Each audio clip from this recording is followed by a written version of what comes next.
Hey, what's up, YouTube? This is your host, King Geo. Well, I'm going to talk a little bit about Carlos Correa because I just got some news. Okay. Before I go into this, please subscribe to my channel. That will help me a lot. That will help this channel grow. I grow, you grow. All right. So, on Friday, SNY Andy Martino reported that the Mets are growing frustrated, in quotation mark, growing frustrated with negotiation and are considering walking away from the deal entirely, but cautioned that the same source believes the deal will go through. If not, Scott Boras and Correa could file a grievance, giving Cohen's public comment about the agreement. Cohen said, and I quote, "We needed one more thing, and this is it." Cohen told the New York Daily Post last month, "This really makes a big difference. I feel like our pitching was in good shape. We needed one more hitter. This puts us over the top." Correa's agreement with the New York Mets have been in limbo since New York developed concerns following his physical. Those concerns are believed to pertain to his lower right leg. Correa suffered a significant injury into the limb when he was a minor leaguer in the Houston Astros system.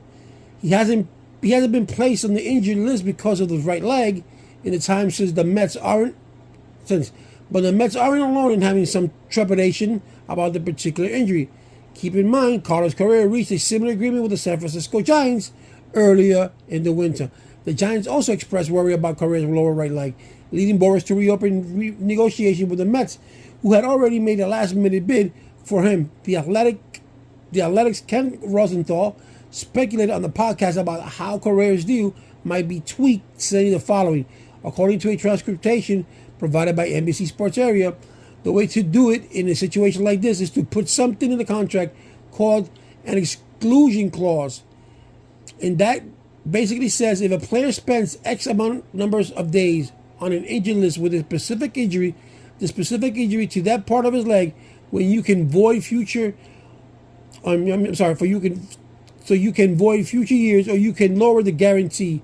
There are all kinds of ways to do it," Rosenthal said.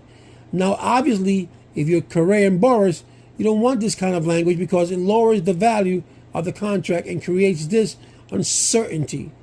Clearly, it doesn't have the same. Correa, who is expected to move to third base out of deference to Francisco Lindor if the Mets deal gets done. Entered the offseason ranked by CBS as the third best free agent available, trailing only Aaron Judge and Jacob deGrom. One thing that it did not say here, it was that Boras is talking back to negotiation with the Twins. So what does that tell you? If he's talking back with the Twins, that he's talking back to the Twins, that just says that they're not that confident that the Mets are going to do this deal, and they probably prefer going with the Twins because with the Twins, they know what they're getting themselves into. The Twins are not going to ask for a physical, and who knows? The Twins probably do, because you remember, I don't know what kind of physical Carlos Correa did when he signed the 3-year contract with Minnesota. But what if Minnesota decides to say, you know what, we're going to give you the 10-80, but you're going to have to pass a physical? And what if in that physical comes out the same thing? Now where is Correa going to go? Because no team is going to take him unless the contract, the years, the money goes substantially down. That's what's going to happen. So I think, because you got to look at it like that too. Scott Boras might say, you know what, I will give you Correa at 10 years at $280 million if you give him no physical. Do you think the Twins are going to take that with no physical just to have Correa? I don't know. But if the Twins go for a physical and it comes out the same thing, what's Correa to do? That's the conundrum here. That's the catch-22. So I still believe he's going to stay with the Mets because that was his best op. If Boras goes with that grievance, he could win it because Major League Baseball has warned teams before, owners, not to say anything until contract is said and done. Not to mention anything about the players, just for the simple reason San Francisco didn't say anything. Everything was just speculation. Everything was just said through news. But does he come to New York? Yes, but it's going to be a lot of verbiage that Boras does not want. This is taking 2 weeks now.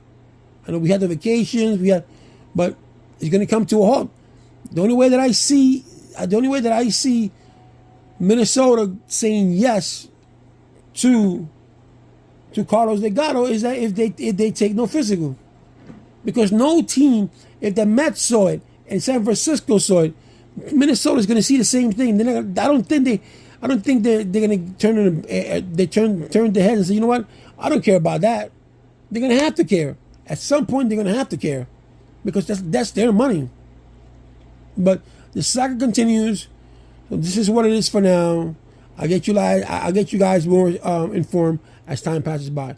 Thank you, and don't forget to subscribe.